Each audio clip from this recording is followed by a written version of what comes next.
Hello and welcome back, Crypto Market Analytics. We're looking at the Ripple here. We had that strong upside move coming from pretty much all across board. And the Ripple was no different.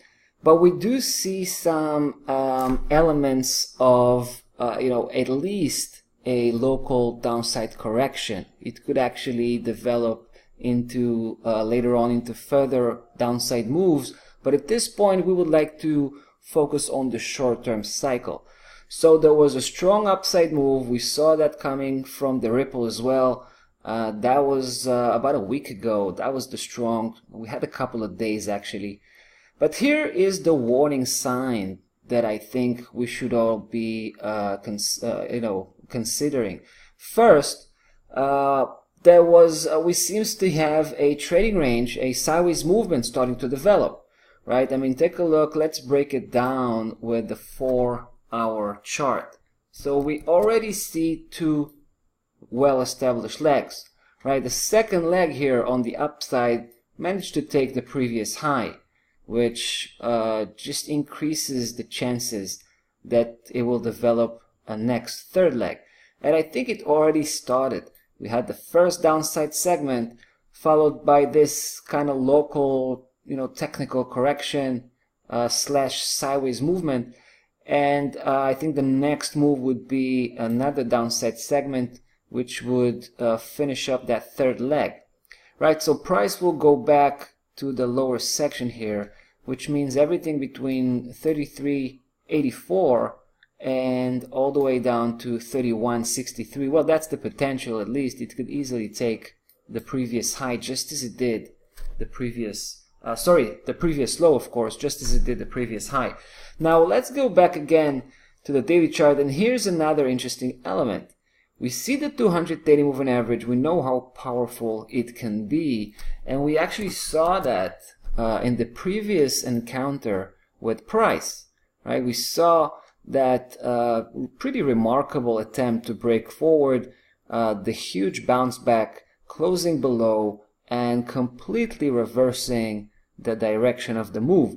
So I'm not suggesting that we're going to see this type of strong reaction, but what seems to be happening is at least we're going to see a mild reaction. We actually already seen mild reaction. Take a look. A few days ago, 4 or 5 days ago, price was on the upside. It was coming with full force, but the 200 daily moving average completely crashed that momentum, and price bounced back.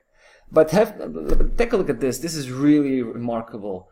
I mean, price was able to still close just a tad above the mid-high resistance here, 36.32. Let me zoom in.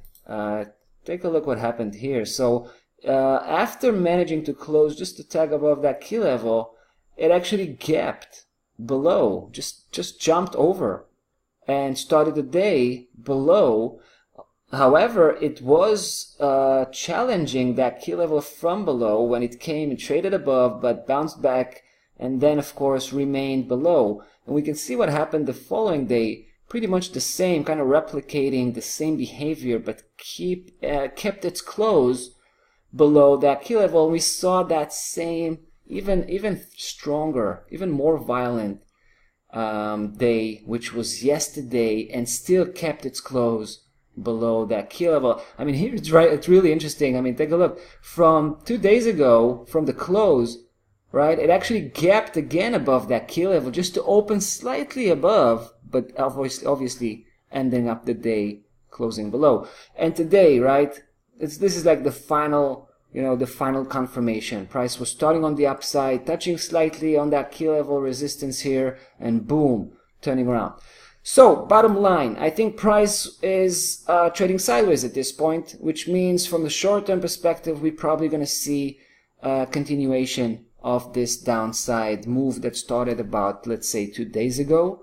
And we're going to see price lands right here on the lower section, probably, aiming for the previous low, which is why the 33 here should be an interesting price target to aim to. All right, with regard to stop loss level 39.23, that is where I've placed my stop loss level, and this on this short position, we're going to try to take a counter move, a counter trend move here, and focus on the short-term cycle. I'll be sure to come back and keep you posted. That's about that for the Ripple. Looking well, looking bearish, at least temporarily. See you in the next one.